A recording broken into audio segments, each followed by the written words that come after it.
Ever had a Karen mess with your property? That's exactly what happened when my RV was towed from my own driveway. No warning, no permission, just a tow truck and a whole lot of audacity. It was a blatant violation, and they thought they could get away with it because I'm just an old man. But I wasn't going down without a fight. With the help of a lawyer, I turned the tables, and the HOA learned a hard lesson. Next week, they'll wish they'd never messed with me. The soft light of the early morning barely touched the driveway. David Miller, a 58-year-old retired inspector and grandfather, stood in his doorway staring out at the empty curb. His beloved RV, the one he had carefully maintained for family trips with his grandkids, was gone. He squinted at the concrete, his gaze falling on the faint imprints of a tow strap.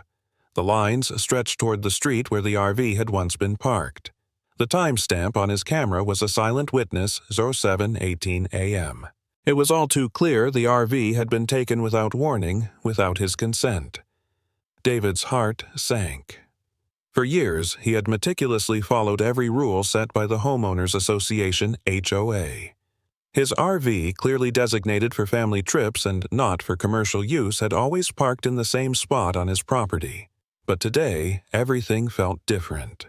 Someone had crossed an invisible line. He shook off the initial shock, trying to center himself. This wasn't just an inconvenience. It was a violation, an affront to everything he held dear. That RV was not just a vehicle, it was a vessel for memories for time spent with his grandkids on the open road. The feeling of helplessness started to creep in, but he quickly pushed it aside.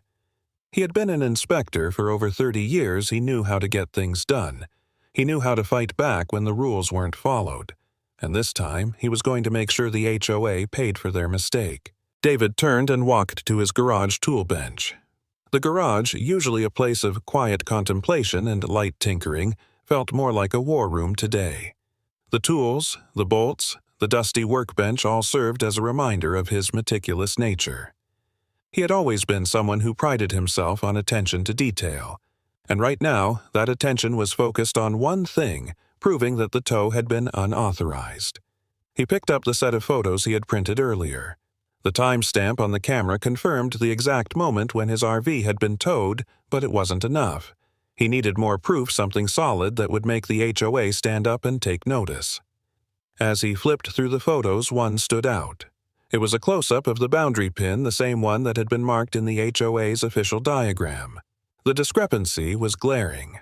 The boundary pin was off by at least 18 inches, a mistake that David had caught during his last inspection of the property. It wasn't a small error.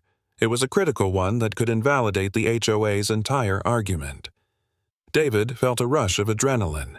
He had always trusted his instincts, and right now they were telling him he had a shot.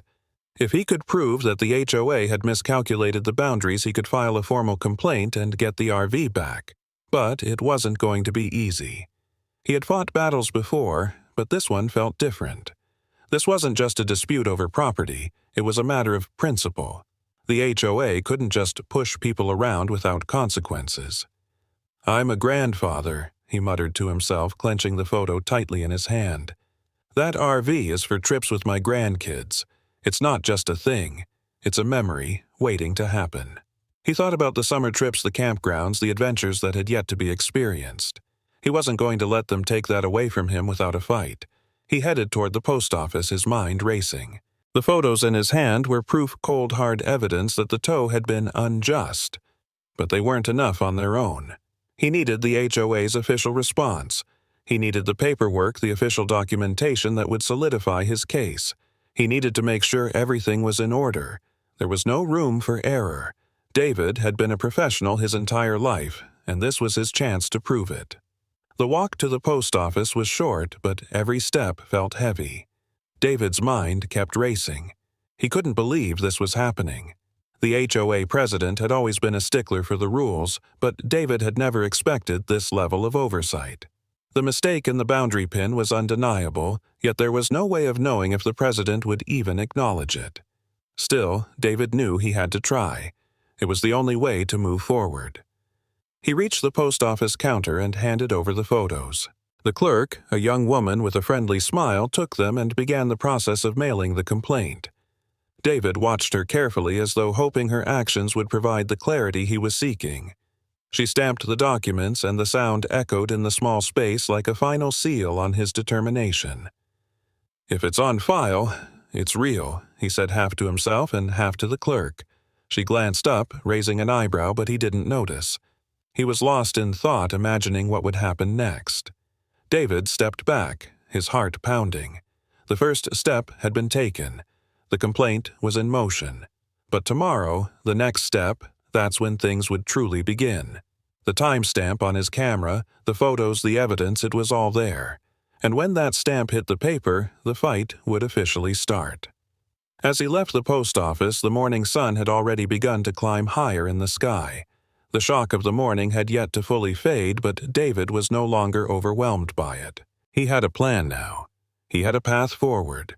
Tomorrow, the game would change. The first strike had been made. The RV was gone, but the fight for it, his right, had just begun. David Miller stood in the dimly lit county records room, the faint smell of aging paper and dust in the air. The thick, heavy silence seemed to weigh down on him as he pored over the plats and legal documents spread out before him. His fingers moved with precision, sifting through pages that would tell the story he needed to uncover. It wasn't just about the missing RV anymore. It was about making sure the HOA board couldn't cover up their mistakes. He had proof that the tow had been unauthorized under TAR 1207, but he needed more, something that would catch them red-handed. Bylaw TAR 1207. He had read it over 100 times since the incident, memorizing the key points, searching for loopholes, contradictions, anything that could serve as his weapon. His eyes narrowed as he came across a section of the bylaw that directly contradicted the tow tag. It clearly stated that no vehicle could be towed without written notice and proper authorization. Yet the tag attached to his RV showed no such documentation.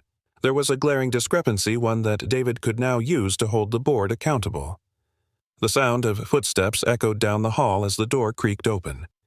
Mrs. Henderson, the county records clerk, entered the room, her glasses perched precariously on the tip of her nose. David didn't need to ask her for help. He was well acquainted with her by now. They had worked together on various cases over the years, always in the background, never making waves. But today, David wasn't just looking for records. He was on a mission. "I'll need the plats for the neighborhood," David said, not looking up from the documents he was already analyzing. Mrs. Henderson gave him a knowing glance. She knew exactly why he was here, even if she didn't ask for the details. "I've got 'em right here," she said, sliding a large manila folder across the counter. "You're still sticking with that tow, huh?" David didn't answer immediately. He didn't need to. He simply nodded and continued sifting through the plats, his mind already racing to the next step. Once he had the information he needed, he had to act fast. By the time David left the records room, the sun had risen high, casting long shadows across the streets. He made his way to the diner, his next stop on the warpath. Mrs. Henderson had tipped him off to something critical. The HOA treasurer had admitted to authorizing the tow, but only verbally, not in writing, a critical error. David couldn't let that slip by unnoticed.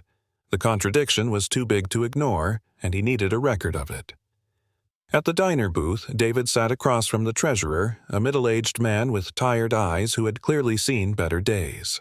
The treasurer shifted uncomfortably, his hands folded in front of him as he reluctantly began to speak.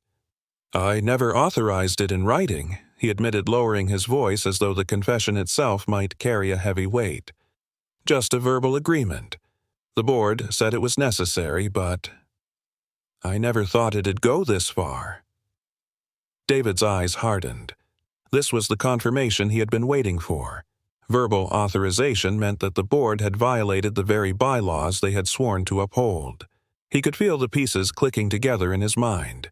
The HOA was in deep trouble, and it wasn't just a simple mistake, it was a breach of protocol, one that could have serious consequences. As the conversation continued, David's fingers itched for the next step. He had the information now.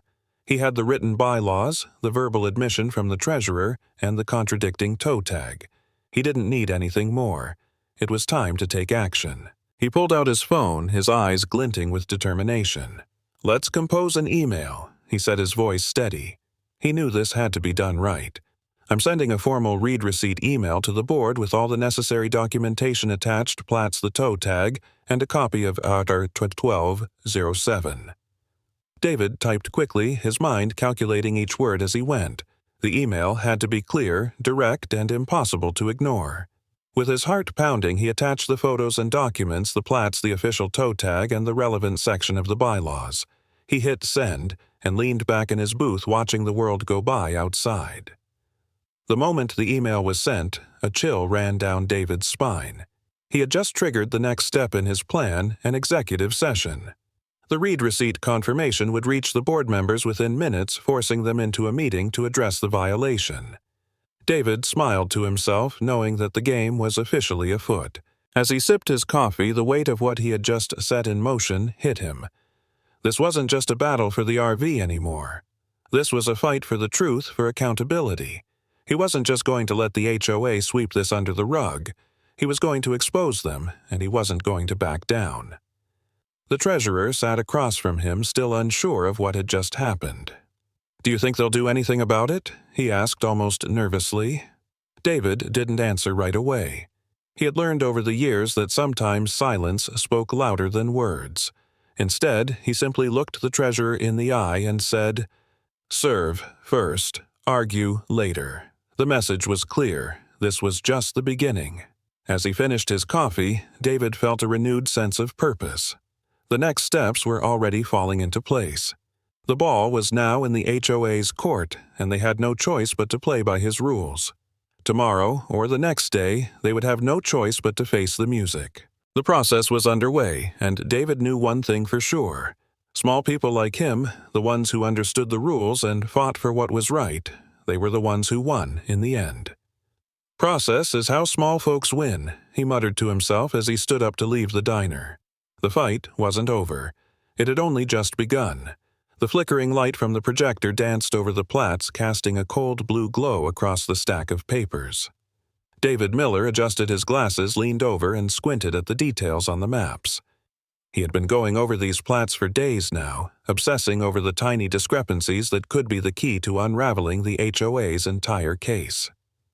The city archives were quiet, the air heavy with the smell of old paper and dust.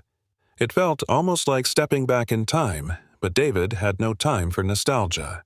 His mission was clear: expose the HOA for what they were, an overbearing institution that had overstepped its boundaries. As the projector hummed softly, David's mind raced through his options. He knew that the next step was crucial. He needed leverage, and the best leverage he could find was in the form of a temporary restraining order, TRO. If the court could be convinced to grant it, the HOA would be forced to halt their actions until a proper hearing could be scheduled. It was a small window, but it was the opening he needed. The archivist, a quiet woman with glasses perched on the edge of her nose, shuffled through a stack of files beside him. "You're digging into the past." "I see," she said, her voice breaking the silence. "You know there was a case a few years ago with a similar situation. The HOA tried to tow a resident's car, and the court sided with the homeowner. They filed a TRO and stopped the HOA in its tracks." David's ears perked up at the mention of the TRO. "Really?" he asked, his voice tinged with hope. "Do you have the details on that case?" She nodded and handed him a folder, the papers inside yellowed with age but still legible.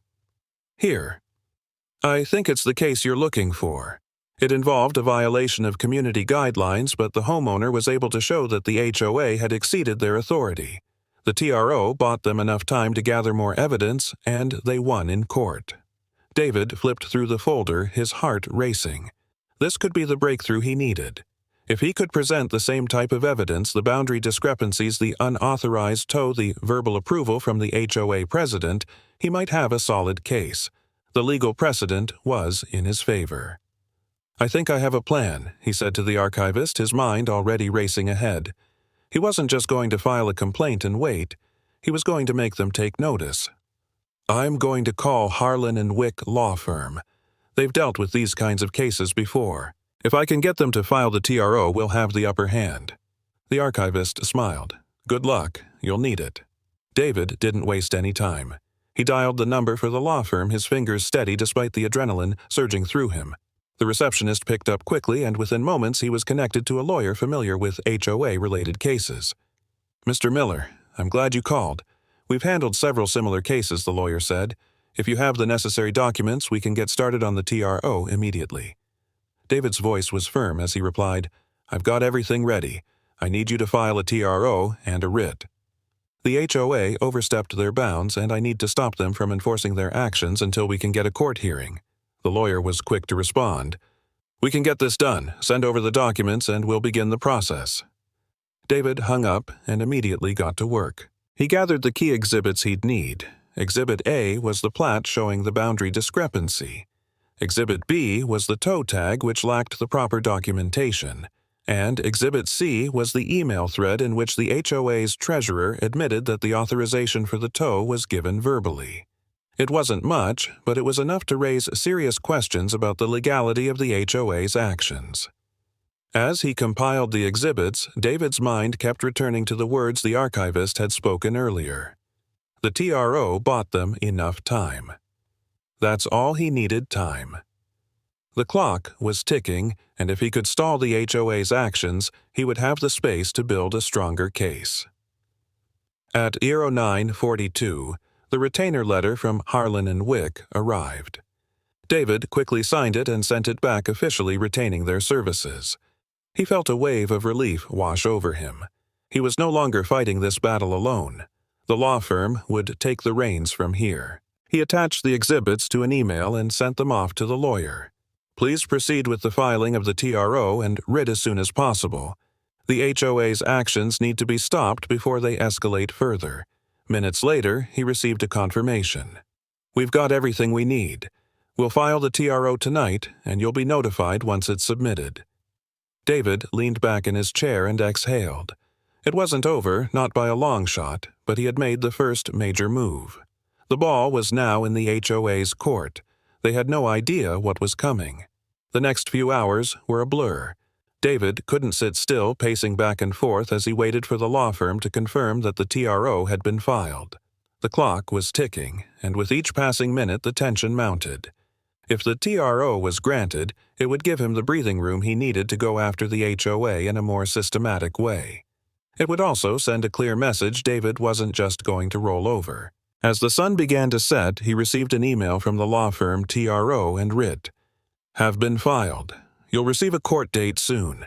We'll keep you updated as things progress." David stood up, his hands clenched into fists. The fight was far from over, but he had taken the first step. His next move would be crucial, but for now, he could breathe a little easier. The clock was ticking, and he was finally in control. The sound of the stamp hitting the envelope echoed through the courthouse hall. "Received, 03:15. David Miller watched as the clerk affixed the final seal to the TRO packet before sending it off. This was it, the official start of the clock. The clock that would give him 72 hours to serve the HOA and the tow yard and to make them feel the weight of their actions. It was a small step in the right direction, but it was a victory in the war against the overbearing HOA. As David walked away from the counter, he felt a strange sense of hope. For the first time in weeks, things were beginning to feel like they might actually go his way.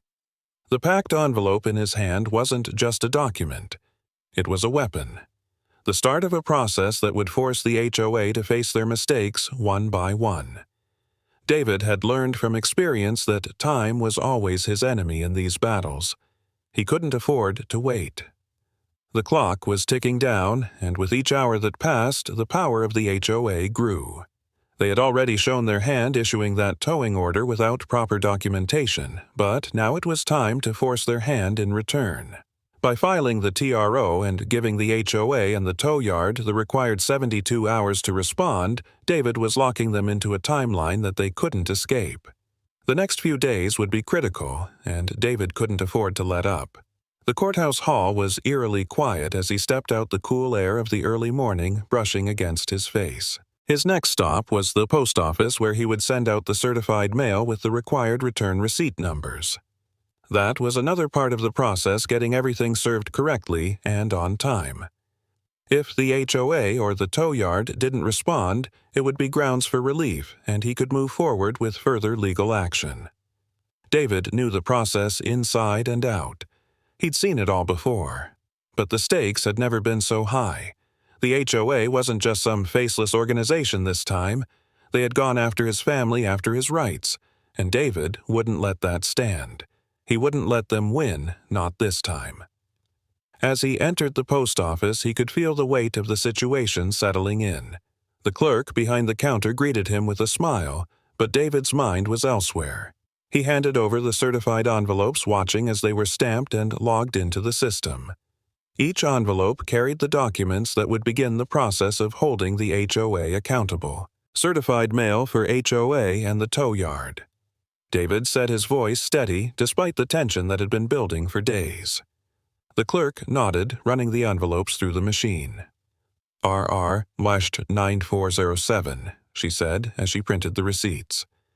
The sound of the machine whirring was a reminder that this was all real now. These weren't just pieces of paper, they were David's lifeline. Once the receipts were in hand, David stuffed them into his jacket pocket and left the post office. His next move was crucial, serving the HOA board and the tow yard. He couldn't afford any mistakes, not now. Time was against him, and he had to act quickly. His eyes flickered to the side as he saw a familiar face standing by the post office counter, the tow yard manager. The man was standing there casually chatting with another customer, but David knew what he had to do. He couldn't afford to give the man any more power. It was time to serve him too. David approached the manager, his posture firm. "You're about to be served," he said, slipping the papers into the manager's hands. The man blinked clearly, taken aback by the sudden confrontation. "What's this?" the manager asked, his voice betraying a hint of confusion. "It's the official notification. The towing order was unauthorized. You have 72 hours to respond, or I'm taking this to court." David replied, his words clipped and precise. He wasn't about to back down now. The manager looked down at the documents, his face clouding over with irritation. "You're wasting your time," he muttered before turning and walking away. David stood there for a moment, watching him go. It wasn't much of a response, but it was a response nonetheless. The 72-hour clock had officially started. The ball was in their court now. As David made his way back to his car, he couldn't shake the feeling that this was just the beginning. The HOA had tried to take his property, tried to strip him of his rights, but David wasn't going to let them. The refusal to release the vehicle, one that had been legally parked, was the first sign that this battle was going to be long, but he was ready for it. He didn't know how this would all end, but he was certain of one thing. The next move was his. If the HOA didn't comply, if they didn't respond to the service in the next 72 hours, he would be ready. There were still more cards to play, more legal maneuvers to execute, and with each passing day the pressure would only grow. David glanced at his watch. The countdown had begun. The next stop was the HOA's bank account, and he was going to be right there to watch it all unfold. "Next stop is the account," he muttered to himself, a grim determination settling over him.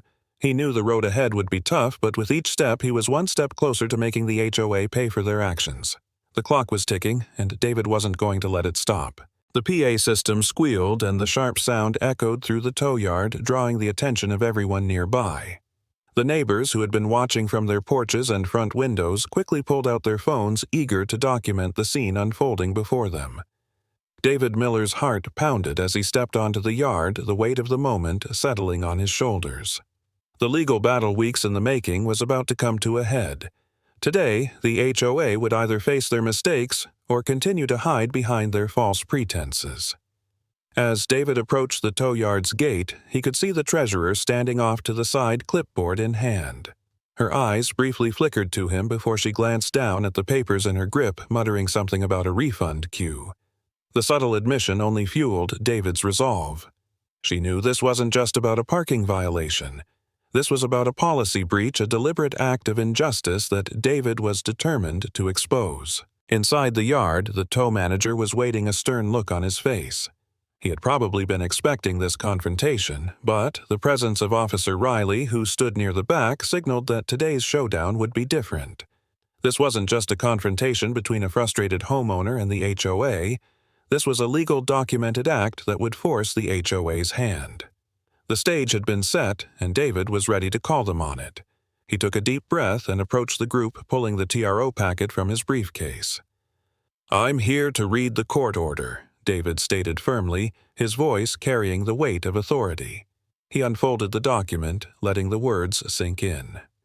The TRO was clear. He was entitled to a hearing, and the vehicle had to be released immediately. Officer Riley nodded as David read the header aloud. "This is official. You have no grounds to keep the RV," David said, turning toward the tow manager. The officer's presence lent credibility to the situation, reinforcing the importance of the documents in David's hands. As the tow manager hesitated, his eyes darting around the yard, it was clear that he was caught between a rock and a hard place. There was no way to deny the legal reality of the situation. Officer Riley confirmed, giving David the nod of approval he needed. "We've checked the records. The tow was unauthorized and the release is mandatory." With a reluctant sigh, the tow manager reached into his pocket and pulled out the keys. The moment of truth had arrived. David took them, his fingers brushing against the cool metal, feeling the weight of each key that could bring justice for his family. It was a small victory, but a victory nonetheless. The RV, which had been taken in the dead of night, would now be returned to its rightful owner. As David handed the keys over to the waiting officer, the HOA representative, who had been silent up until now, took a deep breath and stepped forward. He knew he had been caught. The audience of neighbors and bystanders could feel the shift in the air as the representative's shoulders slumped. He looked down at the ground, avoiding eye contact with anyone. "We admit that there was a policy breach," the representative said, his voice flat as though the words were coming out of sheer obligation. "We failed to follow the proper procedures. It won't happen again." The moment felt like a punch in the gut, but David held his composure. He had fought for this, and now the wheels of accountability were finally in motion. The cameras flashed, the neighbors murmured amongst themselves, and the power had shifted. No longer was this a small-town injustice. It had become a public spectacle. The HOA was exposed. David turned to Officer Riley, who had been quietly observing the exchange. "The keys have been handed over, the RV is released. The clock's ticking, and it's not just about the vehicle anymore," David said, a calm confidence in his tone. The officer nodded in agreement, acknowledging the shift in power. "The writ has been served, and now the bank has received it," David continued, his eyes fixed on the HOA rep. "You're running out of time to respond." The representative's face drained of color as he realized the full extent of the situation. The 72-hour clock had already started, and now the HOA's next move would determine whether they would face further legal consequences for their actions. David's eyes flickered over the crowd of onlookers. His neighbors were witnessing this battle unfold, but more than that, they were seeing the power of the law in action. They were seeing how one person's determination could take down a system that had been allowed to operate unchecked for far too long. This was bigger than a simple dispute over a parking spot. It was about reclaiming the power of the individual against a bureaucracy that had gotten too comfortable in its overreach. As David turned to leave, he could hear the sound of phones clicking away, capturing the moment. The word would spread, and the HOA would have no choice but to face the consequences of their actions. They had been caught not just in a mistake, but in a policy breach that would be hard to walk back. Next stop, the bank account, David muttered to himself, his jaw set with resolve. The battle wasn't over, but he had won this round. And in the end, that was all that mattered. The keys were returned. The vehicle was released. But the fight was far from finished. The HOA now had a ticking clock, and David was ready to make them pay for every misstep. The game was on. The words echoed in the cold, sterile atmosphere of the courthouse lobby as the clerk stamped the document with an official thud. "Order attachment granted." The clerk barely looked up from his desk, his voice monotone, but the weight of his words hung in the air. David Miller could feel the impact of the decision reverberate through his chest. This was no longer just a battle over an unauthorized tow. It was a full-on legal war against the HOA. Today, he was about to freeze their assets, locking up the funds they had illegally collected. As David walked out of the courthouse, the world seemed to slow. The writ was in his hands, the victory for now secured. But it wasn't over. His next stop was the bank, where the real challenge lay. The HOA had gotten too comfortable hiding behind their walls of bureaucracy, and now it was time for David to break through those defenses. The HOA president and his cronies thought they could ride this out, but today would mark the end of their ability to access the funds they had unlawfully kept. David's pulse quickened as he entered the bank, and he knew the stakes had never been higher. The bank's legal desk was located in a quiet corner of the building, far from the everyday hustle of customers. David sat down across from the bank officer, a woman in her mid-40s with sharp eyes and a no-nonsense attitude. She was brief but cordial, flipping through the stack of paperwork that David had provided, confirming the details of the writ of attachment. "This is the official court order," she asked, her fingers hovering over the documents. David nodded, handing her the final copy. "Yes." He said, his voice steady despite the intensity of the moment. "The funds from the HOA's operating account need to be frozen immediately. The writ grants that authority." The officer didn't waste any time. She made a call, her voice quick and professional, as she explained the situation to someone in the back. Moments later, a man in a suit came out from a side door, his face creased with the skepticism of someone who didn't expect this to happen. David recognized him as the bank's legal representative, someone who understood the gravity of what was taking place. "Mr. Miller," the officer said, "we're processing your request now." The bank's legal officer confirmed the details, nodding and making a few quick notations.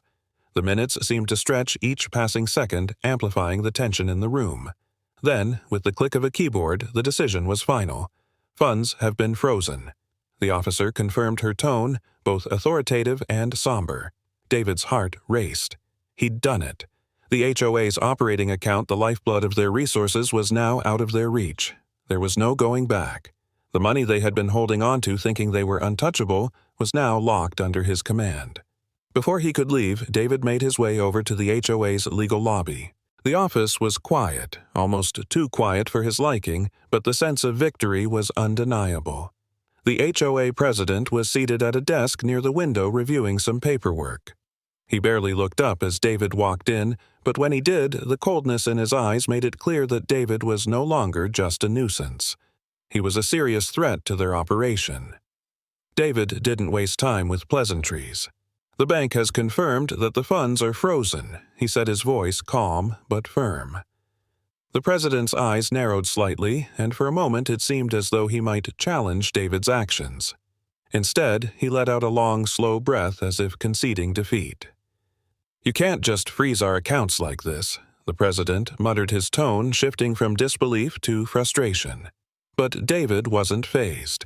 This wasn't about authority or negotiation, it was about accountability. "You didn't leave me much of a choice," David replied. "The writ of attachment is in effect, and I'm sure the minutes will show it." As the words left his mouth, David could feel the weight of the moment pressing down on him. It wasn't just about the legal victory, it was the symbolism of the act itself. The HOA had overstepped, manipulated the system, and now the very system they had relied on to protect them had been turned against them. The money they had taken from others was now unavailable, frozen in time, awaiting the resolution that would come in the days ahead. Paper outlives. Noise? David repeated to himself, the words taking on new significance. It was a viral quote he had heard over the years, but now it held true in the most profound way. The paper, the legal documents, the official proceedings was what would ultimately decide the fate of the HOA. Their noise, their attempts to manipulate the system had been drowned out by the weight of the law. As David turned to leave, he felt a sense of catharsis wash over him. The isolation he had felt during the long months of preparation of fighting this invisible war against the HOA had been replaced by a steady surge of triumph. He had fought for what was right, and now his victory was concrete. The clock was ticking, and the HOA had no choice but to face the consequences of their actions. Outside the courthouse, the world didn't seem as heavy anymore. The fight wasn't over, but today David had struck a decisive blow, and with the writ of attachment in place, the path forward was clearer than ever. The next move would be his, and he was ready. The sharp rap of the gavel echoed through the room, signaling the start of the meeting. The HOA president, his face tense, scanned the crowd as if gauging the mood before proceeding with the agenda. First order of business, the refund vote. He announced, his voice carrying a heavy weight. David Miller, sitting quietly at the back of the room, felt his pulse quicken. This was it. This was the moment he'd been working toward, the culmination of months of effort, frustration, and legal maneuvering. As the president continued reading the agenda, David's mind wandered briefly. The legacy marker his neighbor had mentioned a week ago flashed in his memory. It was a reminder of how deeply rooted this issue was in the community. How many had suffered under the HOA's disregard for proper process. But that was about to change. Today, the accountability they all sought would finally take form. David glanced around the room, taking in the familiar faces of his neighbors. There was Mrs. Henderson, who had lived in the neighborhood for decades, a quiet force who had always been a fixture at meetings. And then there was the board, their faces a mixture of apprehension and defiance, some seemingly resigned to the inevitable while others still clung to the hope that they could weather the storm. But David knew better now. This wasn't just a meeting. It was the turning point for the entire community. Attorney Harlan, his trusted counsel, re-entered the room and took a seat beside David. They exchanged a brief, knowing glance. There was no turning back now. The writ had been served, the account frozen, and the documents filed. It was time for the final act. As the board members sat in silence, the tension palpable, David stood and stepped forward to the microphone. He adjusted the stand, ensuring that his voice would carry. The eyes of the room were on him now, the weight of their expectations pressing against him. The moment was almost surreal. He had fought for this, and now it was happening. Mr. Miller's law firm froze our account pending compliance. David's attorney said into the mic, confirming the truth that had been hanging over them for weeks. The words were stark final, and as they echoed through the room, David could feel a wave of satisfaction ripple through him. This wasn't just about the money. It was about principle. It was about holding those who believed they were above reproach accountable. The board shifted uncomfortably in their seats, but none dared to interrupt. The reality of their situation was now undeniable. They were on the record, there was no going back. As the statement ended, the atmosphere in the room shifted. A long silence followed before the president reluctantly cleared his throat. "We will proceed with a vote on the new policy," he said, his tone begrudging. The board members nodded, their hands trembling slightly as they cast their votes. David could feel the pressure building. It was as though the entire room held its breath, waiting for the outcome. Then the results were announced. "The policy has passed," the president declared, his voice flat. "Refunds will be issued as per the new guidelines. We will also revise our procedures to ensure this never happens again." David couldn't help but let out a breath he didn't realize he'd been holding. His work was paying off slowly but surely. The HOA was being forced to acknowledge its wrongdoing, and the community was finally getting the refunds they were owed.